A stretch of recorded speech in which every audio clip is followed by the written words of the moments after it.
Back to our channel global Haldwani. Friends, आज हम लोग पढ़ने वाले हैं वोकैबलरी।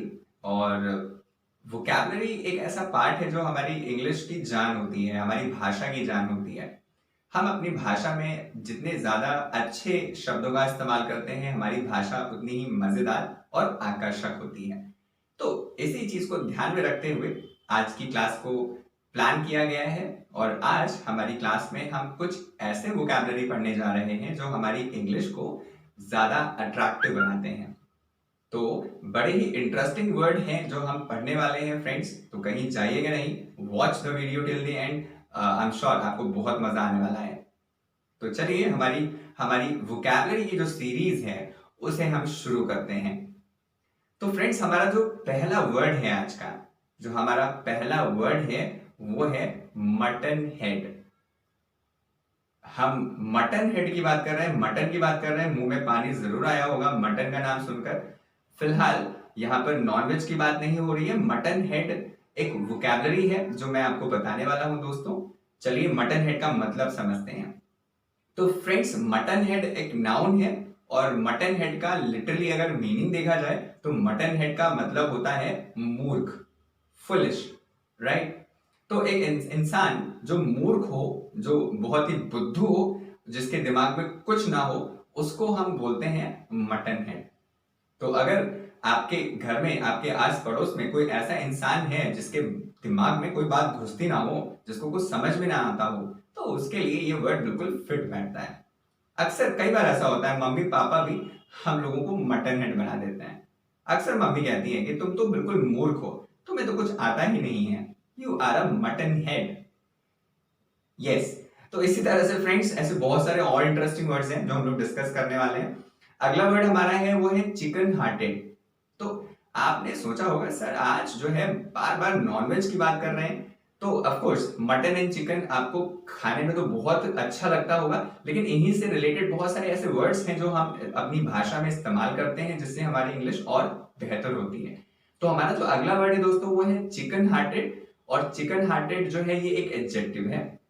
और चिकन हार्टेड हम उस इंसान के लिए इस्तेमाल करते हैं दोस्तों ये वर्ड जिसका दिल बहुत कमजोर होता है।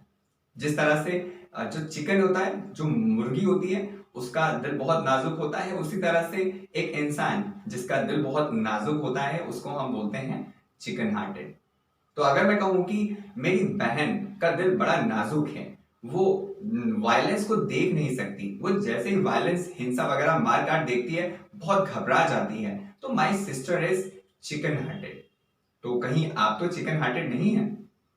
अच्छा नहीं है, वेरी गुड। हमें चिकन हार्टेड नहीं होना चाहिए। तो अगर हम चिकन हार्टेड की बात करें तो आपके मन में ख्याल आ रहा होगा कि मैं तो चिकन हार्टेड हूं नहीं, मैं तो स्ट्रांग हूं। तो वो व्यक्ति जिसका हार्ट चिकन हार्टेड नहीं होता, जिसका दिल कमजोर नहीं होता, जिसका दिल मजबूत होता है, उसको क्या कहेंगे? तो बिल्कुल उसके लिए भी वर्ड हाजिर है आपके लिए। तो दोस्तों हमारा जो अगला वर्ड है वो है स्टोन हार्टेड। यस। तो स्टोन हार्टेड जो वर्ड हमारा है, इसका इस्तेमाल हम उस व्यक्ति के लिए करते हैं जिसका दिल बहुत मजबूत होता है। तो अगर मैं हूं, पापा का दिल बहुत मजबूत है, वो बहुत स्ट्रांग है, उनकी आंखों में कभी आंसू नहीं आते, तो पापा इज स्टोन हार्टेड। तो एक ऐसा इंसान जिसका दिल बहुत मजबूत हो, उसको हम कहते हैं स्टोन हार्टेड।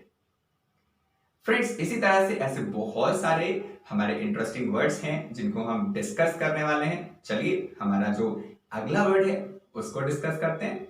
सो दोस्तों हमारा जो अगला वर्ड है वो है CHAR, जिसे हम प्रोनाउंस करते हैं चार। ये हिंदी वाला 1 2 3 4 चार नहीं है, ये इंग्लिश वाला चार है। हाँ, तो चार दोस्तों एक क्रिया है, इट इज अ वर्ब। और इसका जब सेकेंड और थर्ड फॉर्म बनाते हैं तो स्पेलिंग होती है CHARRED, charred. It's regular verb, NING form charring हो जाता है। तो दोस्तों चार की जो लिटरल हिंदी होती है वो होती है आग से झुलसा देना या आग से झुलस जाना। तो आग से झुलसा देना या आग से झुलस जाना, ये इसकी हिंदी होती है दोस्तों। तो अगर एक सेंटेंस में इसे यूज किया जाए, जैसे अगर हम बोलें a newly married girl was charred very badly by her in-laws। तो a newly married girl was charred very badly by her in-laws मतलब एक नई नवेली दुल्हन को बहुत बुरी तरीके से झुलसा दिया गया उसके ससुराल वालों के द्वारा। एक बहुत ही निराशाजनक बात है कि हमारे समाज में अभी भी ऐसी एक्टिविटीज होती हैं और डेफिनेटली ऐसे लोगों को टफ पनिशमेंट मिलनी चाहिए, टफेस्ट पनिशमेंट मिलनी चाहिए। फिलहाल चलिए 4 की अगर बात करते हैं तो 4 का मतलब है आग से झुलस जाना या झुलसा देना। इसी तरह से दोस्तों 4 की अगर हम बात करते हैं तो 4 के साथ में एक वर्ड अगर हम जोड़ दें दैट इज वुमन, तो अगर मैं 4 वुमन बोल दूं तो यहां पर 4 वुमन एक नया मीनिंग क्रिएट कर देता है स्टूडेंट्स, और इसका आगे से कोई रिलेशन नहीं है दूर दूर तक। तो 4 वुमन एक नाउन बन जाएगा दोस्तों, और 4 वुमन का मतलब होता है घर घर जाकर झाड़ू चौका करने वाली महिला। तो एक ऐसी महिला जो अपनी जीविका घर घर जाकर झाड़ू बर्तन करके कमाती है, उस महिला को हम 4 वुमन कहते हैं। और इन जनरल लैंग्वेज हम लोग उसे मेड भी कहते हैं, जो हम सभी जानते हैं। तो अगर आपके आसपास ऐसी महिलाएं हैं तो उनकी रिस्पेक्ट करें, बहुत मेहनत करती हैं वो, और उनके लिए एक नया वर्ड है जो आप यूज कर सकते हैं, and the word is 4 women. इसी तरह से दोस्तों हमारा जो अगला वर्ड है वो बहुत ही इंटरेस्टिंग है, और the word is busy body. तो बिजी बॉडी, बिजी यानी कि व्यस्त, बॉडी यानी कि शरीर, बिजी बॉडी यानी कि व्यस्त शरीर। तो इसका लिटरल मीनिंग क्या है वो समझाता हूं। तो दोस्तों busy body is a noun, और इसका मतलब होता है एक ऐसा इंसान जो लोगों के मामलों में ज्यादा इंटरेस्ट लेता हो, जो लोगों के मामलों में दखल अंदाजी करता हो। तो ऐसा इंसान, एक ऐसे व्यक्तित्व वाला व्यक्ति जो दूसरों के मामले में ज्यादा इंटरेस्ट लेता है, लोगों के घर में क्या चल रहा है, लोगों के रिलेशनशिप में क्या चल रहा है, वो उन चीजों को जानने में ज्यादा इंटरेस्ट लेता है। तो उस इंसान को स्टूडेंट्स कहते हैं बिजी बॉडी। और हाँ, एक मजे की बात यह है कि ऐसे बहुत सारे लोग हमारे आसपास घूमते रहते हैं, बहुत ही आसानी से मिल जाते हैं। तो अगर आपके आसपास कोई ऐसा व्यक्ति है तो आप उसके लिए ये वर्ड यूज कर सकते हैं। The word is busy body, यानी कि the person who takes more interest in others matters.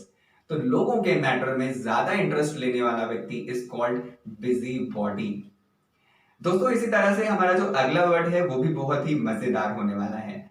हमारा जो अगला वर्ड है वो है MANKY। इसका प्रोनाउंसिएशन है मैंकी, एंड मैंकी इज एन एडजेक्टिव। तो दोस्तों मैंकी का मतलब होता है गंदा, बुरा। तो कोई भी चीज जो गंदी हो, बुरी हो, उसके लिए हम इस एडजेक्टिव का यूज कर सकते हैं। जैसे मान लो मौसम है, बहुत गंदा है, बहुत बुरा है, हमें परेशान कर रहा है। गर्मी के मौसम में बहुत ज्यादा गर्मी होती है, तो हम कहते हैं मौसम बड़ा गंदा है, so the weather is very manky, so it's a manky weather. इसी तरह से अगर आपके कपड़े बहुत गंदे हैं, आपने नहाया नहीं है, कपड़ों को वॉश नहीं किया है, तो आप ऐसे में उन कपड़ों के लिए भी ये वर्ड यूज कर सकते हैं। You have your dress has gone so manky, so you are wearing the manky dress. ये रहा वर्ड हमारा मैंकी। और हमारा इसी तरह से अगला जो वर्ड है वो आपको बताता हूं दोस्तों हमारा जो अगला वर्ड है वो है LAGGARD। इसका प्रोनाउंसिएशन है लैगर्ड, और लैगर्ड एक विशेषण है, इट इज एन एडजेक्टिव। और लैगर्ड का मतलब होता है सुस्त या फिसड्डी। अक्सर हम लोग ये वर्ड्स यूज करते हैं, फिसड्डी या सुस्त। तो एक ऐसा इंसान जिसका व्यक्तित्व सुस्त हो, फिसड्डी हो, जो बहुत ज्यादा एक्टिव ना रहता हो, उसके लिए ये एडजेक्टिव बिल्कुल फिट बैठता है। तो अक्सर आपने देखा होगा, हम लोग स्कूल जाते हैं, कॉलेज जाते हैं, हमारे क्लासरूम में ऐसे बहुत सारे लोग होते हैं जो बिल्कुल मेहनत नहीं करना चाहते, बिल्कुल एक्टिवली पार्टिसिपेट नहीं करते किसी एक्टिविटी में। तो ऐसे स्टूडेंट्स को हम बोल सकते हैं दे आर लैगर्ड। या अगर आपके आस पड़ोस में, मोहल्ले में, आपकी फैमिली में कोई ऐसा व्यक्ति है जो सुस्त तरीके का व्यक्ति है, जो बिल्कुल इंटरेस्ट ना लेता हो ज्यादा काम काज में, तो उसके लिए भी वर्ड यूज किया जा सकता है। तो लैगर्ड यानी कि सुस्त या फिसड्डी, जो हमेशा पीछे ही रहता हो, जो कभी भी आगे ना आए, जो हमेशा एक्टिवली काम ना करे, तो उसको हम लैगर्ड कहते हैं दोस्तों।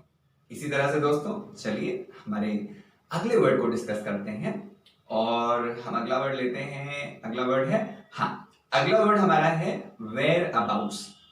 तो हमारा जो अगला वर्ड है दोस्तों वो है वेयर अबाउट्स, और ये एक नाउन है, और वेयर अबाउट्स का हिंदी होता है दोस्तों पता ठिकाना।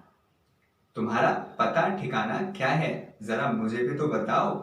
तो पता ठिकाना इज अ नाउन और इसका इंग्लिश होता है वेयर अबाउट्स। तो मुझे उसके पते ठिकाने के बारे में कुछ भी नहीं पता, तो I don't know anything about his whereabouts. तो वेयर अबाउट्स का मतलब हुआ पता ठिकाना। सो दोस्तों, ये था हमारा आज का वोकैबुलरी सेशन, जिसमें आपने बहुत सारी वोकैबुलरी सीखी। उम्मीद करता हूँ आपको आज का वीडियो पसंद आया होगा, और अगर पसंद आया है तो चैनल को लाइक ज़रूर करिएगा, चैनल को यानी कि हमारे इस वीडियो को। और साथ ही साथ अगर आपने चैनल सब्सक्राइब नहीं किया है तो उम्मीद करूँगा कि आप इसे सब्सक्राइब कर दें, जिससे कि आने वाले सभी वीडियोस टाइमली आपको मिलते रहें। बस इसी के साथ आज की क्लास को हम यहीं पर वाइंड अप करते हैं और मिलते हैं नई चीज़ों के साथ में हमारे नेक्स्ट वीडियोस में। तब तक के लिए थैंक यू सो मच।